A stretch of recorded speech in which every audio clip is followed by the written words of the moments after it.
আচ্ছা, চলুন শুরু করা যাক।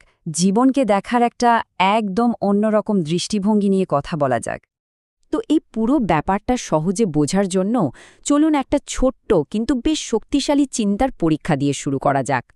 ভাবুন তো, আপনাকে একটা কাঁচির বয়াম দেয়া হলো, আর তার ভেতরে আছে ঠিক ৪,০০০টা মার্বেল।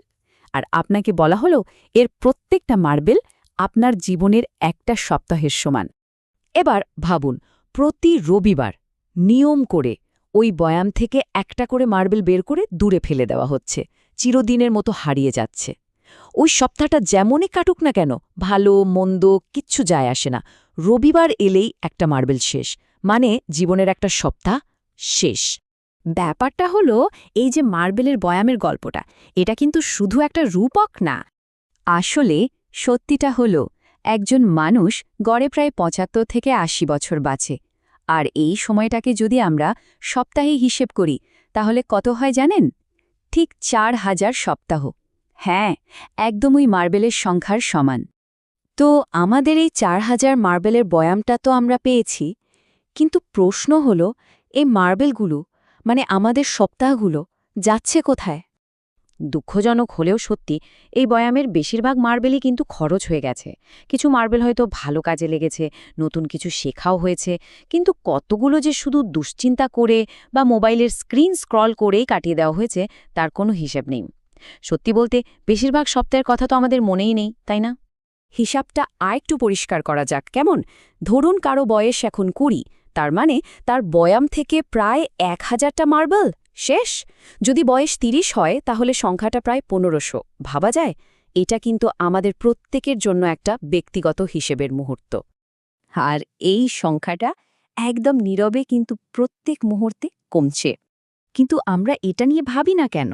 কারণ আমরা সবাই একটা বড় ধরনের ভ্রম বা ইলিউশনের মধ্যে থাকি। আমরা মনে করি আমাদের হাতে বোধহয় অফুরন্ত সময় আছে। এই ভ্রম আর বাস্তবতার পার্থক্যটা দেখুন। আমরা যখন বছর হিসেবে ভাবি, মনে হয় ওরে বাবা কত সময়, কিন্তু যখন সপ্তাহ হিসেবে ভাবি, তখন বুঝতে পারি এটা আসলে সীমিত, গোনা যায়। আমরা সঠিক সময়ের জন্য অপেক্ষা করতে থাকি, অথচ আসল বিনিয়োগ তো আজকের এই সপ্তাহটাতেই করার কথা। আর এর ফল শুধুই দীর্ঘসূত্রিতা আর টেনশন, যেখানে থাকার কথা ছিল একটা পরিষ্কার উদ্দেশ্য। আর এই ভ্রমের কারণেই আমরা জীবনের বড় বড় সিদ্ধান্তগুলো নিতে দেরি করি। আপনজনদের সাথে জরুরি কথাগুলো বলা হয় না। আমরা সবসময় একটা সঠিক সময় আসবে বলে বসে থাকি, কিন্তু সেই সঠিক সময়টা আসলে কোনো দিনই আসে না। সত্যিটা খুব সহজ। জীবনের নিখুঁত সময় বলে কিছু হয় না। প্রতিটি সপ্তাহ, প্রতিটি মার্বেল একটা ইনভেস্টমেন্ট, আর একবার খরচ হয়ে গেলে ওটা ফেরত পাওয়া সম্ভব না, কখনোই না। আচ্ছা, অনেক তো হলো সমস্যা নিয়ে কথা। এবার চলুন দৃষ্টিভঙ্গিটা একটু পাল্টাই। ভয় বা দুশ্চিন্তার বদলে বরং ভাবি যে এখান থেকে আমরা কি শক্তি পেতে পারি। দেখুন, এই যে সময় কমে আসছে, এ ভাবনাটার উদ্দেশ্য কিন্তু ভয় দেখানো না।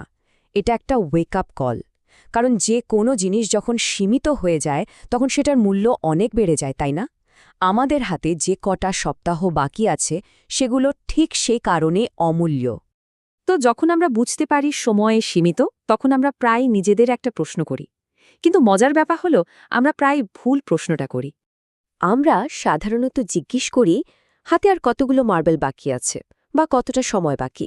কিন্তু এর থেকে অনেক বেশি জরুরি আর শক্তিশালী একটা প্রশ্ন আছে।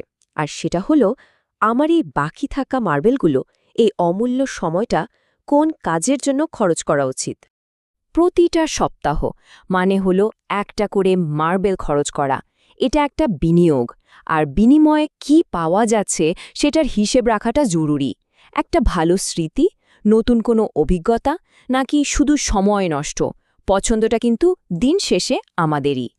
কারণ জীবনটা আসলে বছর দিয়ে গড়া নয়, এটা এই ছোট ছোট সপ্তাহগুলো দিয়েই তৈরি। আর একদিন আমাদের সবার বয়ামের মার্বেলগুলো শেষ হয়ে যাবে। কাজেই আপনার মার্বেলগুলো ভেবেচিন্তে খরচ করুন। Thanks for watching. Don't forget to like and subscribe to Animated Shikha for more videos.